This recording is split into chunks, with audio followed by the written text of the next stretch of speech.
कुंज बिहारी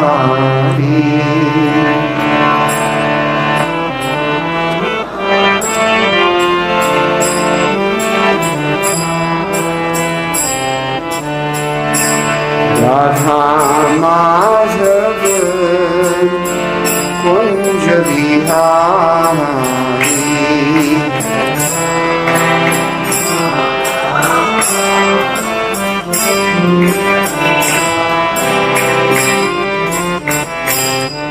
राधा माधव कुंज बिहारी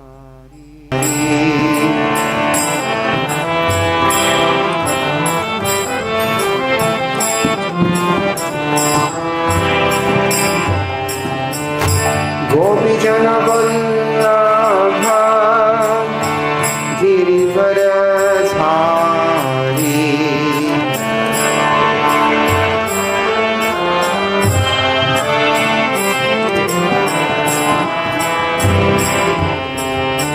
गोपी जन वल्लभ गिरिवरधारी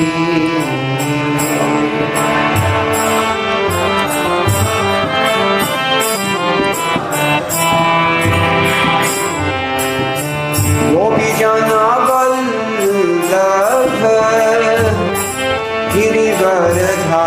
गिरिवरधारी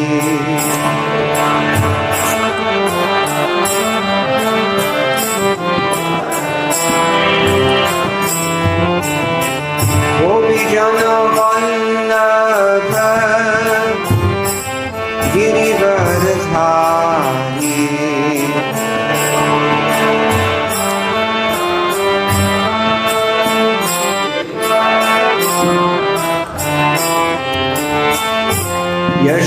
यशोदानंदन व्रज जनरंजना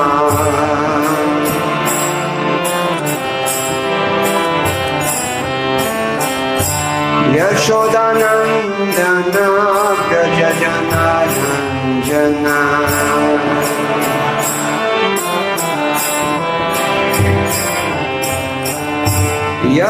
यशोदानंदन व्रज जनरंजना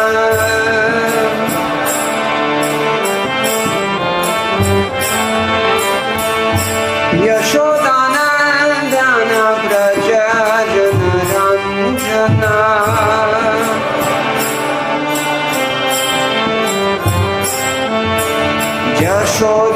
यशोदानंदन व्रज जनरंजना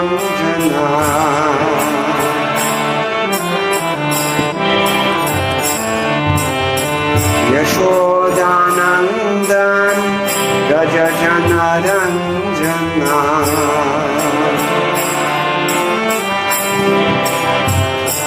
यमुना तीर वनचारी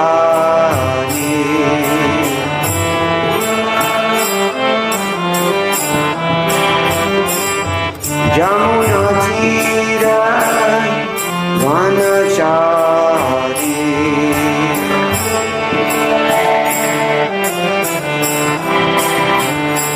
यमुना तीर वनचारी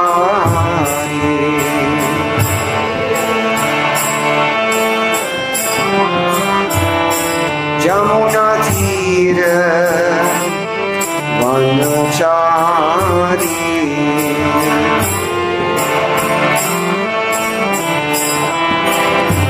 यमुना तीर वनचारी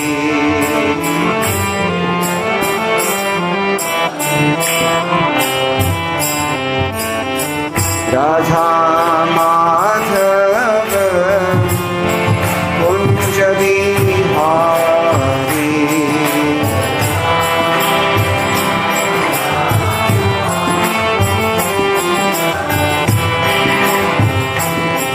जय राधा माधव कुंज बिहारी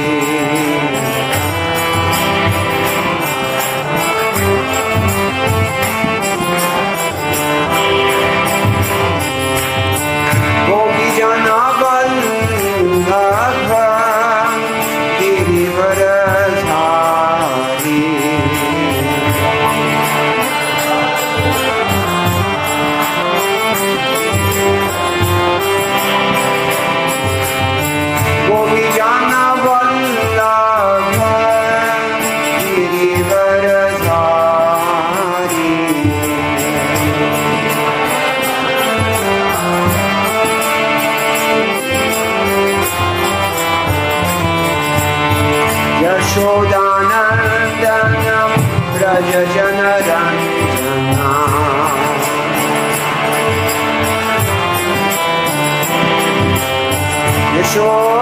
यशोदानन्दनं व्रजजनरञ्जना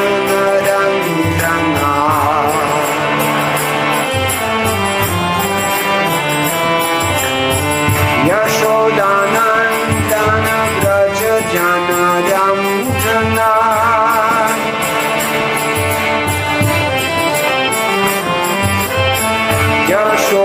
यशोदानन्दनं व्रजजनरञ्जना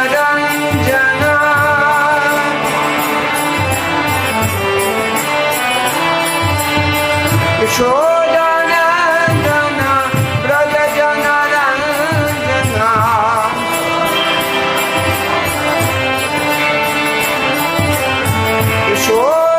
यशोदानन्दनं व्रजजनरञ्जना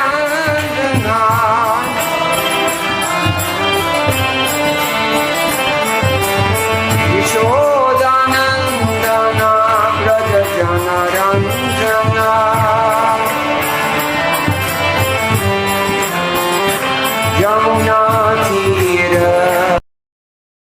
यमुनातीरचारी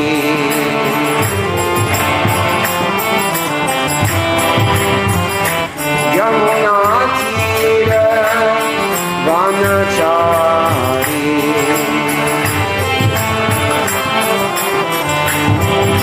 जय जय राधा माधव कुंज बिहारी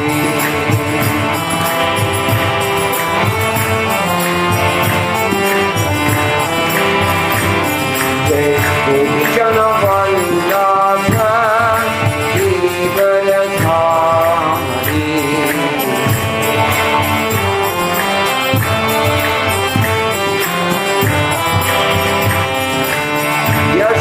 यशोदानन्दनं व्रजजनरञ्जना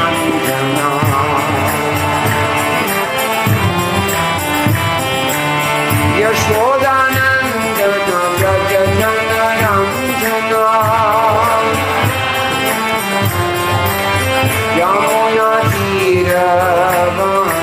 यमुनातीरवनचारी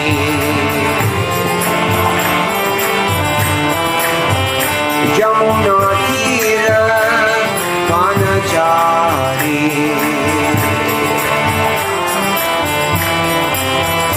हरे Krishna Krishna Krishna Hare Hare Hare Ram Ram Ram Hare Hare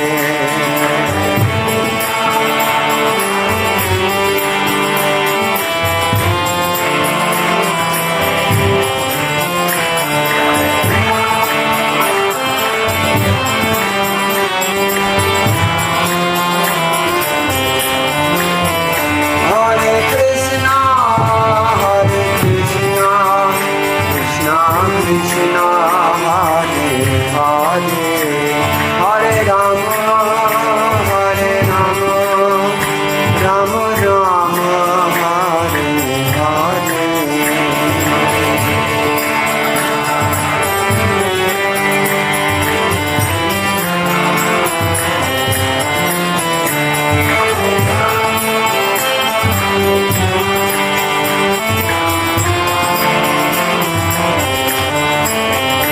Hare Krishna,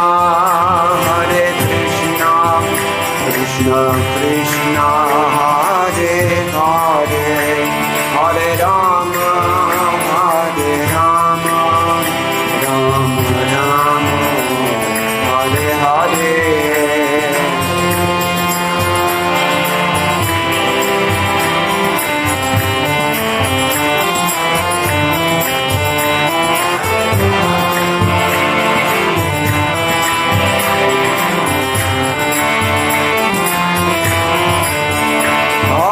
Krishna, Krishna Krishna, Hare Hare, Hare Rama, Rama Rama, Hare Hare.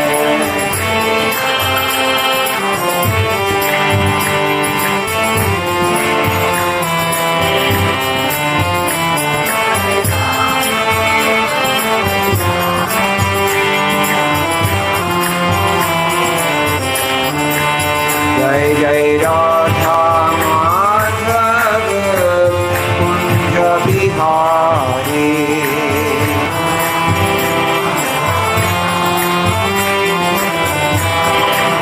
Jai Jai Radha Madhava Kunj Bihari.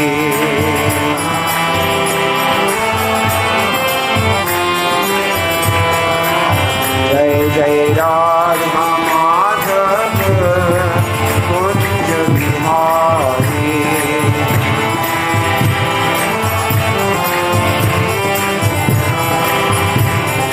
Jai Premanande Hari Hari Bol. Jayam Vishpad Paramahamsa Parajagacharya Ashtotarshata Shri Srimad Shila Hai Chanaradan Bhaktivedanta Swami Maharaj Shri Prabhupada Ki Jai. Ananta Koti Vaishnava Vrinda Ki Jai. Nama Acharya Shila Thakur Haridas Ki Jai. Prem se kaho Sri Krishna Chaitanya Prabhu Nityananda Shri Advaita Gadadhar Shivasadi Gaur Bhakta Vrinda Ki Jai. Shri Shri Radha Krishna Gopa Gopinath Shyam Kunda Radha Kunda Giri Govardhan Ki Jai. Vrindavan Dham Ki Jai. Navadvip Mayapur Dham Ki Jai. Ganga Devi Ki Jai. Yamuna Mai Ki Jai. Bhakti Devi Ki Jai. Tulsi Rani Ki Jai. Samaveta Bhakta Vrinda Ki Jai. Shri Harinama Sankirtana Ki Jai. Grantaraja Srimad Bhagavatam Ki Jai. ISKCON BVT Samstapika Acharya Srila Prabhupada Ki Jai. Go Premanande. All glories to the assembled devotees. All glories to the assembled devotees. All glories to the assembled devotees. All glories to Sri Sri Guru and Gauranga. Jai Shri Prabhupada.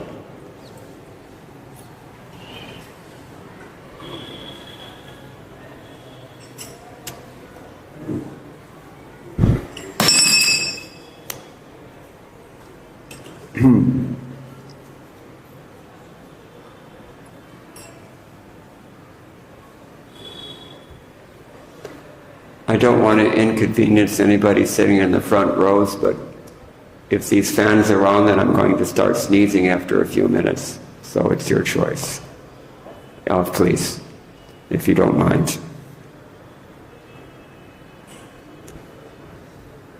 If you have a problem with that, you can move back.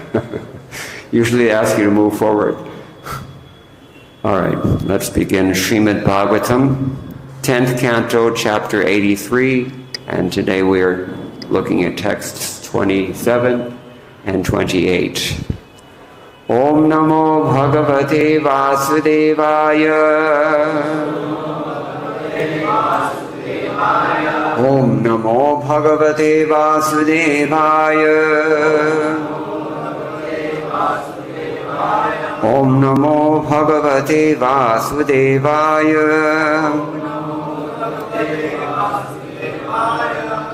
Narayanam Namaskritya Naram Chaiva Narottamam Devim Saraswatim Vyasam Tato Jayamudirayet Nashtaprayeshva Bhadresho Nityam Bhagavat Sevaya Bhagavatyuttama Shloke Bhaktir Bhavati Naishtiki Krishne Swadhamopagate Dhanamajnanadibhisaha Kalaunashtadrishamesha Puranarko Dhunodita divi dundubhayo nedur jaya-śabda-yutā bhuvi devāś kusumāsārān mumucur harṣa-vihvalāḥ. Translation, and there's no purport here, but the translation is by the disciples of His Divine Grace, A.C. Bhaktivedanta Swami Srila Prabhupada. And that verse means, Kettledrums resounded in the sky, and on the earth people shouted, Jai, Jai, overjoyed, the demigods showered flowers. So there being no purport, we'll go on to the next verse. There's just a couple of comments here. Sridhar Swami just briefly notes, Abhijiti Saravartha Sadhake Muhurte. The Muhurta was Abhijit, and that Muhurta, he says, is auspicious for anything you undertake. Just keep it in mind. Abhijit. Jiva Goswami and Sanatan Goswami both, they say that the devatas shouted Jai Jai, and the earth, and they released flowers upon the earth. Or another way to look at it is that on earth the drums were resounding and people shouted Jai Jai. So you can take it either way. All right. So text 28. Tad raṅgam avisham aham kala-nūpurābhyāṁ padbhyāṁ pragrihya kanakoijvala-ratna-mālām nutne niviya paridhāya cha kaushikagriye savrīdā harṣa-vihvalāḥ kavari dhrita srak tad raṅgam avisham kala-nūpurābhyāṁ padbhyāṁ pragrihya kanakoijvala-ratna-mālām nutne neviya paridhāya cha kaushikagriye savrīdā harṣa-vihvalāḥ kavari dhrita srak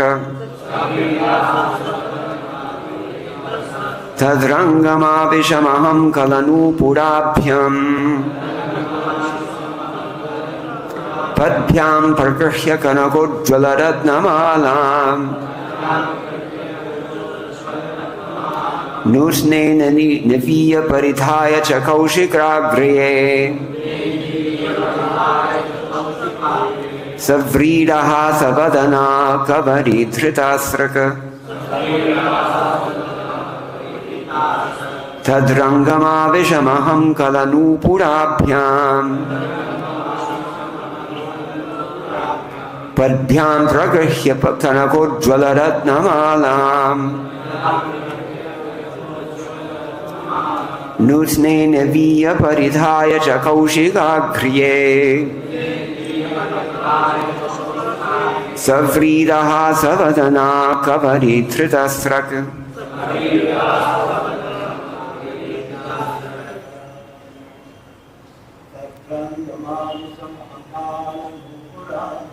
tad raṅgam avisham kala-nūpurābhyāṁ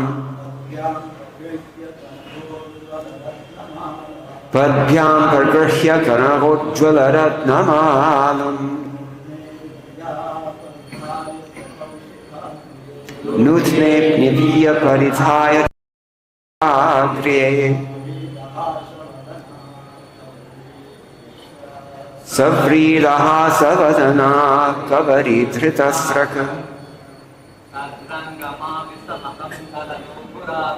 tad raṅgam avisham kala-nūpurābhyāṁ padbhyāṁ pragrihya kanakoijvala-ratna-mālām nutne neviya paridhāya cha kaushikagriye savrīdā harṣa-vihvalāḥ kavari dhrita srak. Mataji's, anyone? tad raṅgam avisham kala-nūpurābhyāṁ padbhyāṁ pragrihya kanakoijvala-ratna-mālām nutne neviya paridhāya cha kaushikagriye savrīdā harṣa-vihvalāḥ kavari dhrita srak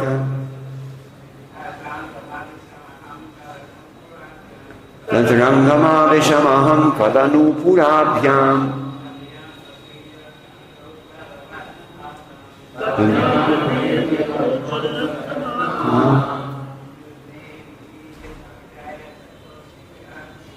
Nusne neviya paridhaya chataushigagriye savridaha savadana kavaridhritasraka. Tad, them, raṅgam, the arena, avisham, entered, aham, I, kala, gently sounding, nūpurābhyāṁ, having ankle bells, padbhyāṁ, with feet, pragrahya, holding, kanaka, of gold, ujjvala, brilliant, ratna, with jewels, mālām, a necklace, nutne, new, niviya, having tied with a belt, paridhaya, wearing, cha, and kaushika, a pair of silk garments, agriye, excellent, savrida, shy, hasa, with a smile, vadana, my face, kavari, on the locks of my hair, dhrita, carrying, sraka, a wreath of flowers. Translation. Just then I walked onto the ceremonial ground, the ankle bells on my feet gently tinkling. I was wearing new garments of the finest silk, tied with a belt, and I carried a brilliant necklace fashioned of gold and jewels. There was a shy smile on my face and a wreath of flowers in my hair. Please repeat. Just then, I walked onto the ceremonial ground. The ankle bells on my feet gently tinkling. I was wearing new garments of the finest silk, tied with a belt, and I carried a brilliant necklace fashioned of gold and jewels. There was a shy smile on my face and a wreath of flowers in my hair. Purport by the servants of His Divine Grace, Srila Prabhupada. Srila Sridhar Swami states that since that Sri Lakshmana was so excited by remembering how she obtained the Supreme Lord that she forgot her natural shyness and went on to describe her own triumph. Sri Lakshmana ki. Okay. Om Ajnana Timirantasya Jnananjana Shalakaya Chakshuran Militam Yena Tasmai Shri Gurave Namah. Shri Chaitanya Manobhishtam Sthapitam Yena Bhutale Swayam Rupa Kadamahyam Dadati Swapadantikam Vandeham Shri Guroho Shri Yutaparkamalam Shri Gurun Vaishnavamscha Shri Rupam Sagrajatam Sahagana Raghunathan Vitam Tam Sajivam Sadvaitam Savadhutam Parijanasahitam Krishna Chaitanya Devam Shri Radha Krishna Padam Sahagana Lalata Shri Vishakhan Vitamscha. Hey Krishna Karuna Sindho Dinabandho Jagatpate Gopesha Gopika Kanta Radha Kanta Namostute Tapta Kanchana Gaurangi Radhe Vrindavaneshwari Vrishabhano Sute Devi Pranamami Haripriye Vancha Kalpatarupyascha Kripa Sindhubhya Evacha Patitanam Pavanebhyo Vaishnavebhyo Namo Namah. Jaya Shri Krishna Chaitanya Prabhu Nityananda Shri Advaita Gadadhara Shivasati Gaur Bhakta Vrinda. Hare Krishna Krishna Krishna Hare Hare Hare Rama Rama Rama Hare Hare. Madgavirapi Gopala Swikuryat Kripaya Yadi tadaivasaṁ payah pitva prishye ustat priyajanaha. My dear Lord Gopal, if you accept my words to be like your cows, then they can provide sweet milk and give pleasure to your pure devotees. Simply full of the ecstasy of obtaining the Lord as her husband, she describes herself in 2 verses, beginning with tad raṅgam. Raṅga means a lot of things, but among them it means a stage, or in this context, sacrificial arena, it's said here. So, tat means then, tada. In case you were wondering, any student of Sanskrit knows, yat, tat. These 2 things are correlative impersonal pronouns. It usually means that. But here, because Sridhar Swami says so, we know that the word tat in this verse means tada, then. In that context, you can say, loosely translating it. So we don't understand Sanskrit words from dictionaries. We understand Sanskrit words and their meaning from the acharyas, who tell us what the definitions of the words are. If we have faith in the bona fide spiritual master, anything he says we will embrace. And this principle was so much permeating the International Society for Krishna Consciousness in the 1970s, that just because Srila Prabhupada said devotee, therefore everyone in the entire society pronounces that word devotee. 2nd syllable stressed. Because ordinarily the proper pronunciation according to the grammar should be devotee. But such was the respect that Srila Prabhupada commanded, that everybody just another example is deity. The actual pronunciation is deity, but Srila Prabhupada said deity, therefore we say deity. This is faith. This is faith. Guru mukha padma bhakko chite te kori aikya. Aruna kori homani asha. And you don't care for what anybody else says. This is faith. And why is that important? Because yasya deve parabhaktir yatha deve tatha gurau tasyaitika tatha hirtaha prakashante mahatmanaha. Those who have equal faith in the Supreme Lord and the Spiritual Master, they realize automatically all the imports of the Vedic literatures. There are people who, they give great importance to the Spiritual Master, but they neglect Krishna. It becomes like a personality cult, and that's universally offensive. Everyone finds it objectionable. But it goes on. And likewise, there are people who respect the deity very, very carefully, but they don't know how to respect the devotees. This is the hallmark of Kanishta Adhikar, or the neophyte stage of Adhikar for spiritual life. So we have to avoid both of them. I mean to say we have to avoid both anarthas, not both Guru and Krishna. We have to give equal respect. Okay, so this is one thing from Sridhar Swami's commentary, and then she entered with the soft sound of anklets tinkling on both feet. That necklace, mala, had jewels reflected on the bright gold. It was made and worn with a tied thread, niviya.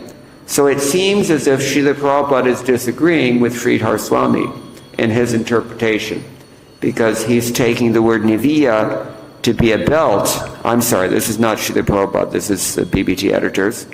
But yeah, I was wearing new garments of the finest silk tied with a belt.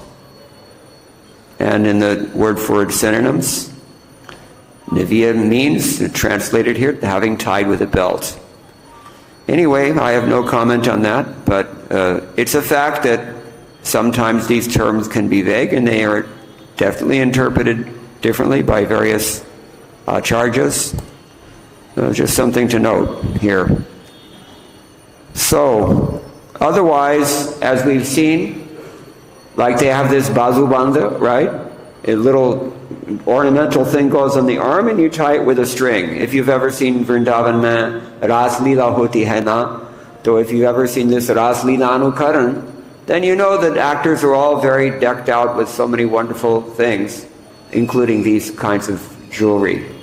Necklaces that you tie in the back. This is old-fashioned style, but among traditional people it still goes on. So this is what's described here. And Kaushika Griye means the finest silk clothing. There was a shy smile on her face, and her hair was bound with strings of flowers, just like still goes on. Especially if you're from South India, you know this very well, because the entire state of Tamil Nadu smells like jasmine flowers because 50% of the population is walking around with flowers in their hair in the back.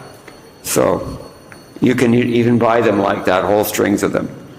Very convenient. All right. Sanatana Goswami, he says,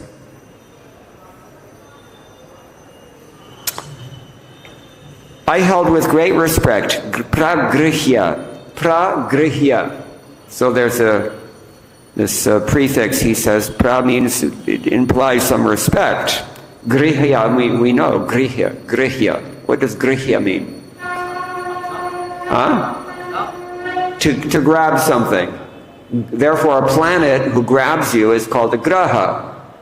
And the mercy, when Krishna accepts you, that's called anugraha. You become his follower.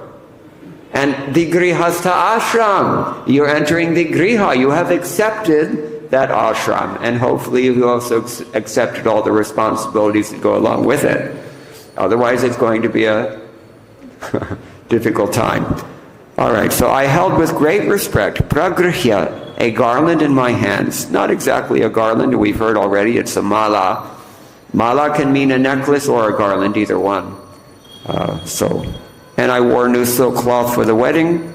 She smiled shyly in joy, having attained her desire, or because of the special love that she had for the Lord that was awakened within her heart. Therefore, the flowers in her hair also increased her beauty. Okay, so why is she smiling shyly, according to what we've just heard from Sanatana Goswami?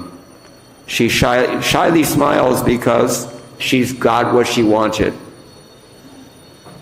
I know one lady in South India, Tiruchendur to be exact. She was very deliberately worshipping Lord Murugan because that's what Tamils do. He's Tamil God. So her purpose was to get a particular boy as her husband.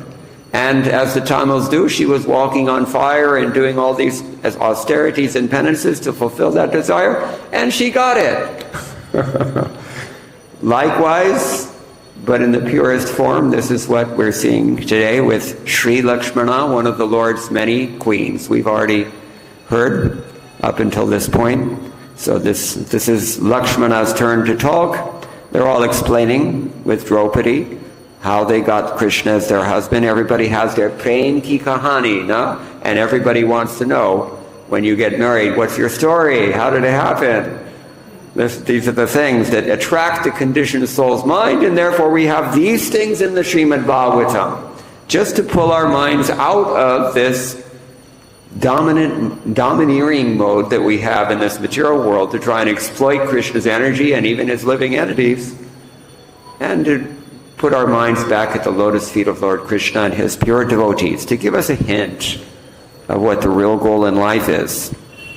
Okay, so these are the two things. Either she was happy because she got what she wanted, or she was just blissed out because of her particular mode of rasa that she alone has for the Lord. Every single one of you, I mean to say every single one of us, we have a unique relationship with the Lord, and that unique relationship gives rise to a unique taste that no one else can have, including Krishna. That's why Krishna is so fascinated by his devotees.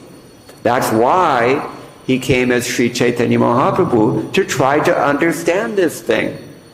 Maybe if I take the complexion and try to adopt the sentiments of Srimati Radharani, then maybe I can understand this thing. This is Krishna's fascination.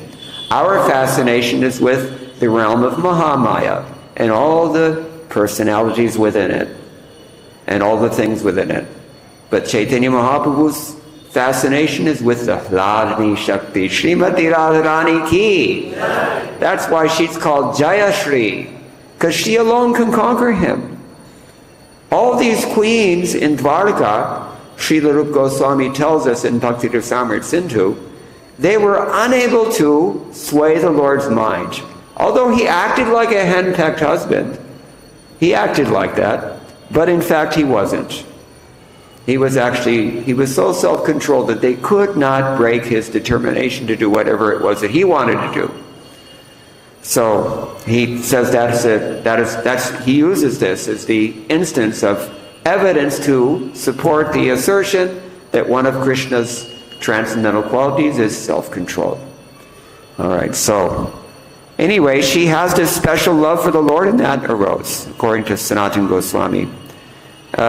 Srinath Chakravarti and Jiva Goswami, they both say, Tad raṅgam avishamaham iti harṣot-karṣena garvam paramaut sukhya ratmanam vishanashti kala-nūpurābhyāṁ ityādi. Out of utter excitement or pride, along with the greatest happiness, she talks about herself now, specifying herself by such phrases as kala-nūpurābhyāṁ, both anklets tinkling, or holding the garland in my hand, or having the flowers in my hair, etc., or shyly smiling. Vishwanath Chakravarti Thakur adds, remembering her joy, Queen Lakshmana describes her choosing Krishna at that time, in 2 verses. Remember, there are many different ways to get married, right? How many ways can you get married, according to Shastra? There's at least 8. There's other ways also, but they're not really considered very seriously.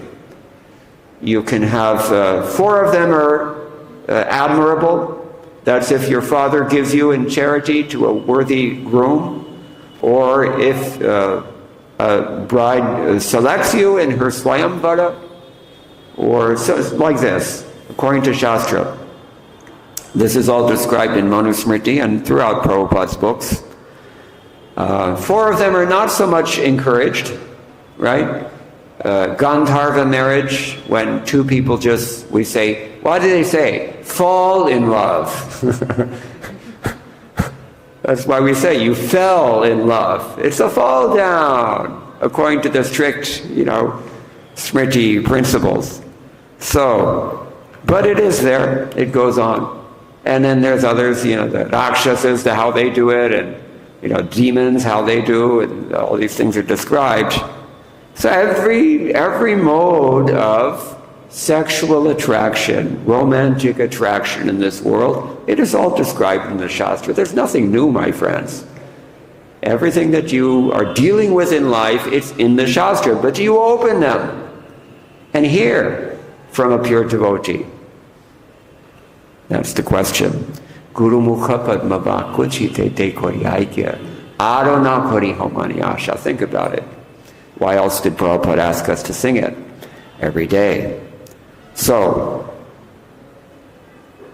she was so joyous just by remembering this event that she's speaking these 2 verses, shyness aside.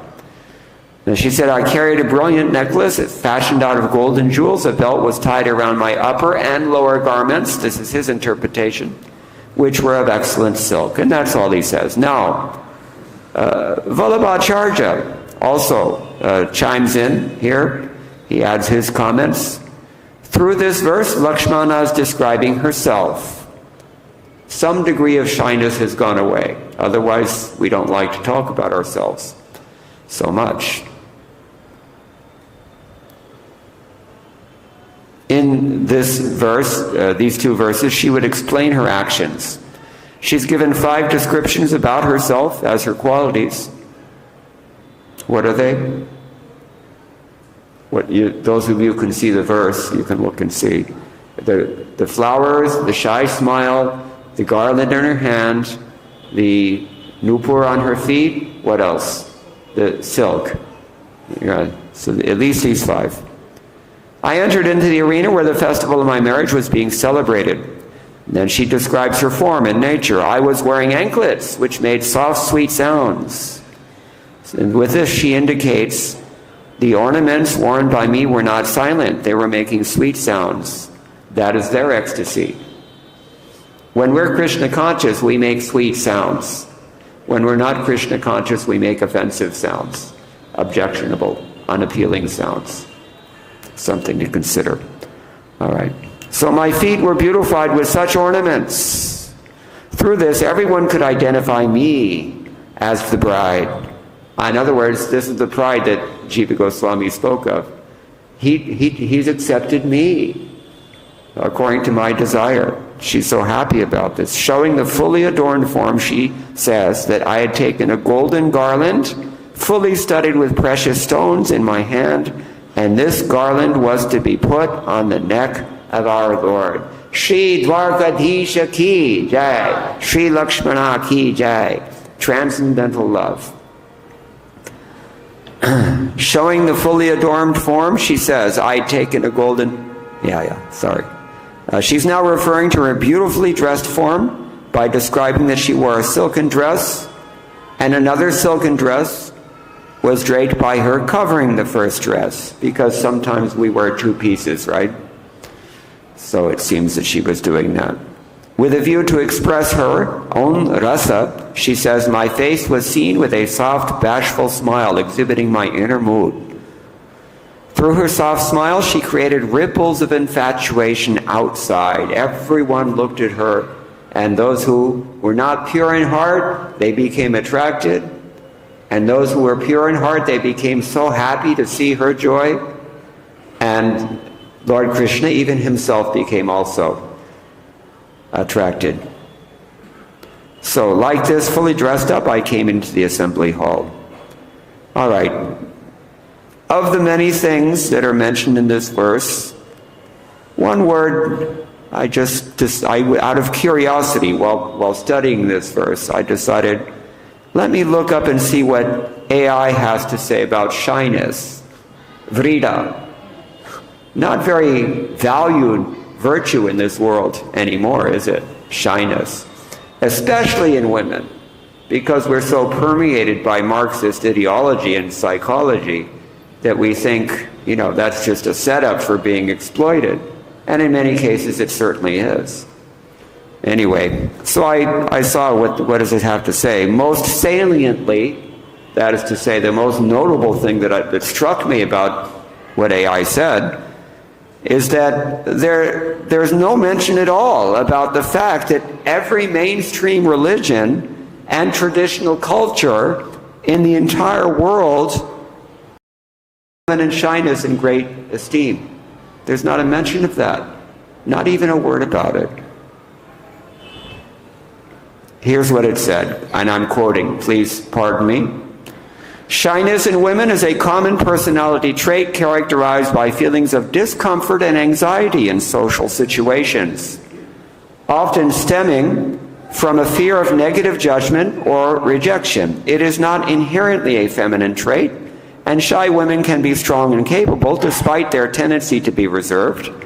Shyness can manifest in various ways, including avoidance of social interaction, heightened self-consciousness, and difficulty initiated conversations. It goes on with more to say, in terms of understanding shyness, we look at the fear of negative evaluation, we look at social anxiety, cognitive and behavioral components like negative self-preoccupation or low self-esteem, hint, hint. And it can be categorized as public or private. And it's not always submissive, you've got to put that in there.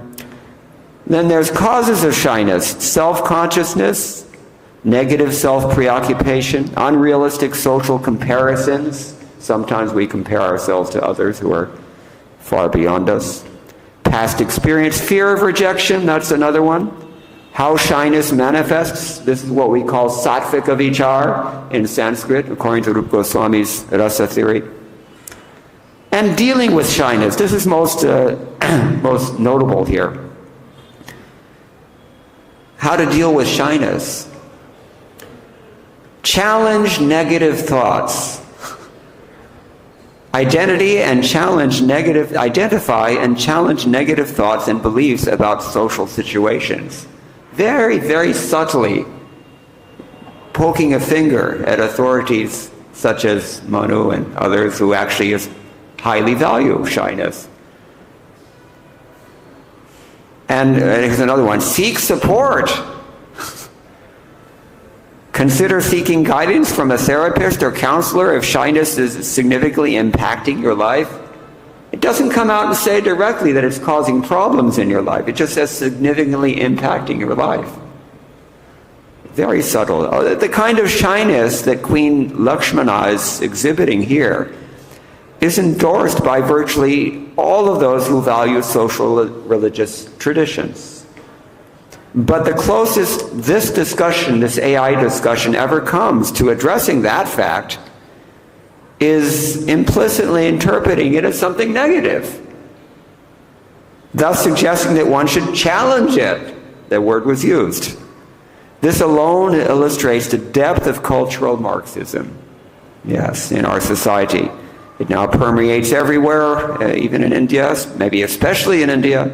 And that's not by chance. If you don't believe me, you can go and Google Frankfurt School. See what you come up with.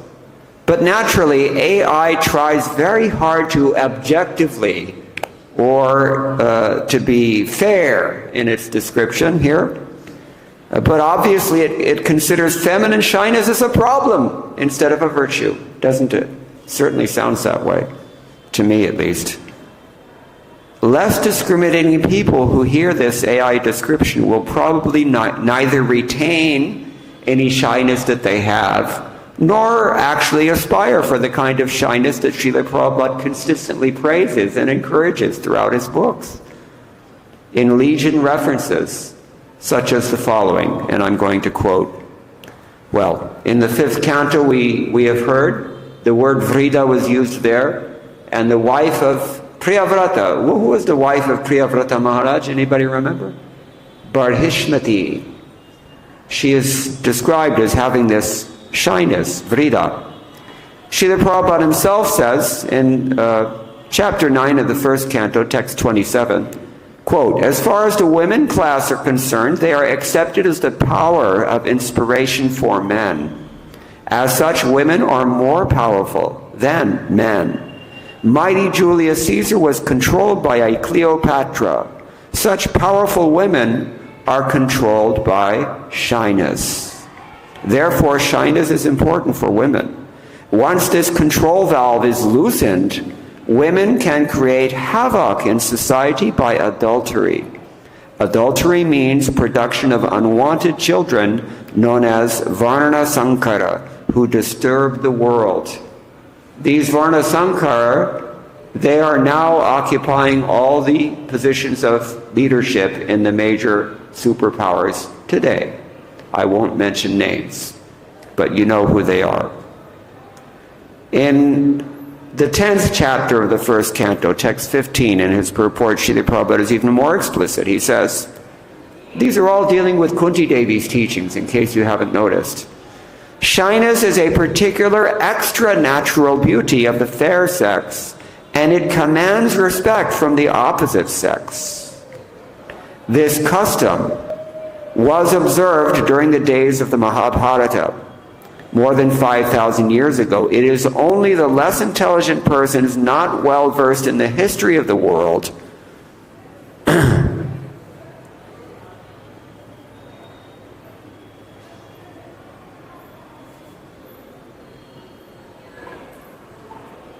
who say that the observance of separation of male and female is an introduction of the Mohammedan period in India.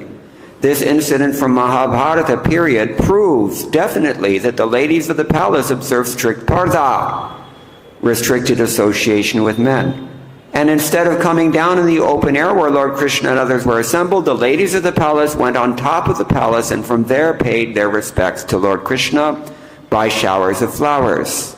it is definitely stated here that the ladies were smiling there on top of the palace, checked by shyness.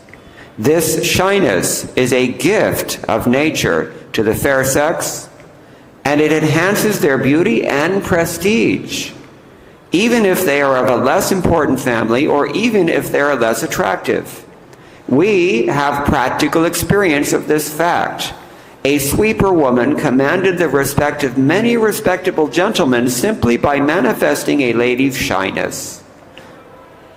Half-naked ladies in the street do not command any respect, but a shy sweeper's wife commands respect from all. Human civilization, as conceived of by the sages of India, is to help one free himself from the clutches of illusion. The material beauty of a woman is an illusion because actually the body is made of earth, water, fire, air, etc. But because there is the association of the living spark with matter, it appears to be beautiful. No one is attracted by an earthen doll, even if it is most perfectly prepared to attract the attention of others. The dead body has no beauty because no one will accept the dead body, even of a so-called beautiful woman. Therefore, the conclusion is that the spirit spark is beautiful. And because of the soul's beauty, one is attracted by the beauty of the outward body. The Vedic wisdom, therefore, forbids us to be attracted by false beauty.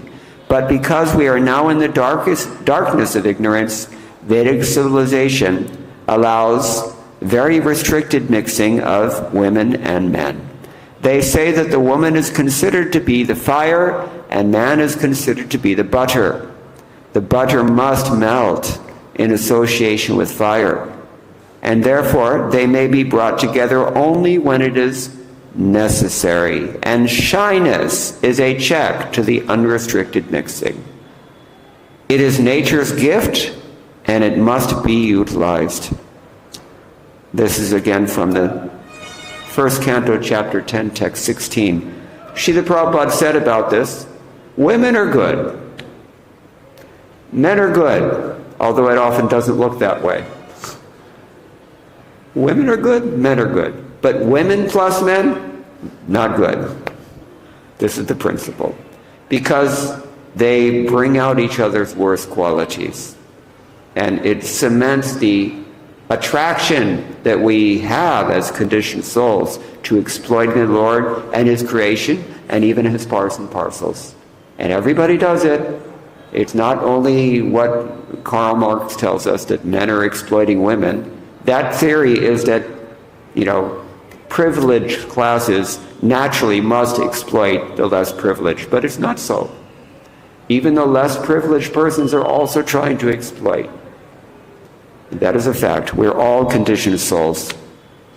All right, so anyway, there's much more that we can say here about this. I mean, I can just give you, as I said, these quotes about shyness, and particularly feminine shyness. They're legion throughout Srila Prabhupada's books, but the time is less. So I'm going to stop here.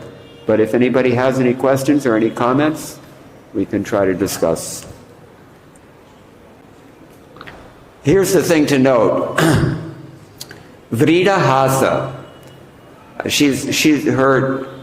vrida itself is an adjective describing her smile. That means she's happy. It's not that shyness is necessarily only a symptom of low self-esteem. It's not so. But it's a natural characteristic, to say lakshana, of Krishna consciousness. Even men, before the spiritual master, they are also like this. So, vrida hasa, very happy. And so happy she was on this occasion, just remembering this glorious wedding that she had with the Lord. All right, anybody have any questions or comments? I'm not seeing any hands, so. Yes, please.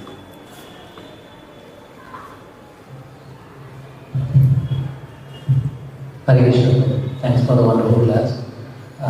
Probably, as you said, man plus women is not good.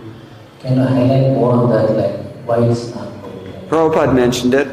that men are considered to be like butter, women are considered to be like fire. Who's going to melt? So, the sexes have to be, the association has to be restricted. How restricted? You would be amazed. Prabhupada said, I'm 90% lenient. But this is the governing principle behind the vids for Shastra that restrict the free intermingling of male and female. The principle is that it will check self-realization, because men, in case you haven't noticed, it's very hard for them to control themselves in the association of women. Therefore, they have to avoid.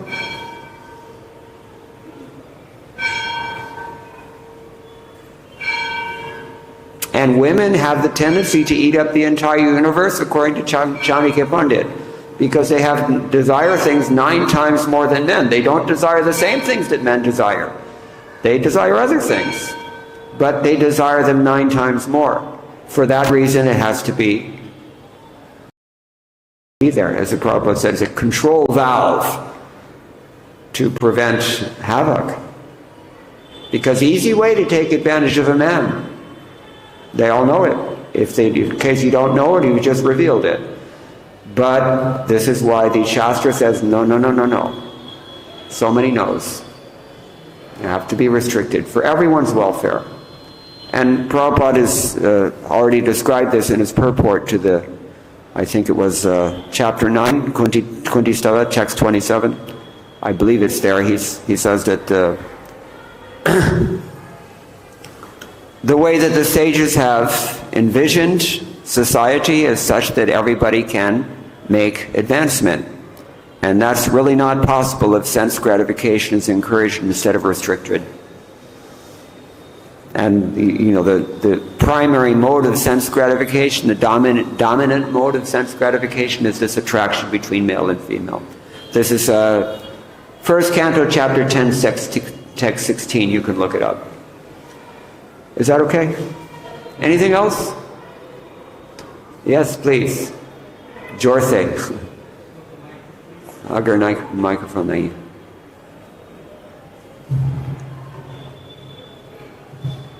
Thank you for the wonderful class. My question is that Srila Prabhupada would also see that in spiritual life, yes, men and women are equal, and he would encourage women to do good distribution. Yes. It was unheard of women. That's right. Yeah. So, do you think that as the time, place, and circumstances, he gave women more opportunities as compared to traditional Vedic culture? As per the time, place, and circumstance. Yes, of course. That's what an acharya does. And Prabhupada said about this, because some of his American disciples, they're trained from birth to be not shy, to be aggressive.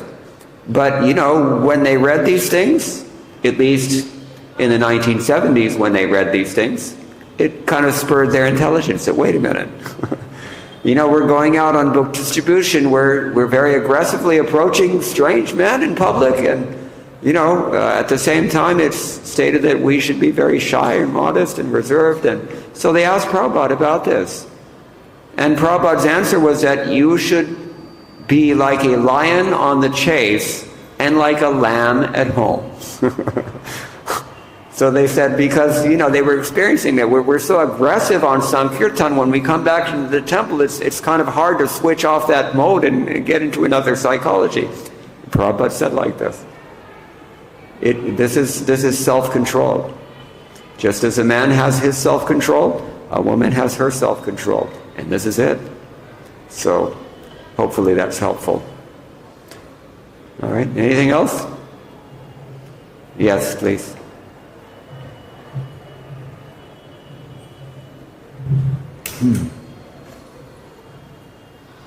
Hare Krishna, Prabhu. Regarding this shyness, Prabhupada says that shyness is real beauty of woman.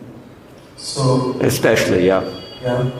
So, if women come out from home to the street for book distribution, that shyness will not be there. Then mingling with men on road, Yes. So they have to be restricted. Yes, it's good for book distribution, but it would be nice if they distribute at temple, so they will be protected. Yes, Zurur. That's why, according to her question, context, time, place, circumstances, everything. I mean, it's hard to make, blanket rules that govern everything. Everything is contextual. Because according to Varnashram system, Brahman openly they never mingle with women. Even Kshatriya also, even Vaishya also. But Shudra class this mingling is open. But in Varnashram society, no one can understand who is Brahman, who is Shudra, who is Vaishya. So in our ISKCON society, Srila Prabhupada has created this ISKCON for establish this Varnashram system. But how it can become fulfilled? This is my question. This is a subject matter of multiple PhD dissertations, which have not yet been written.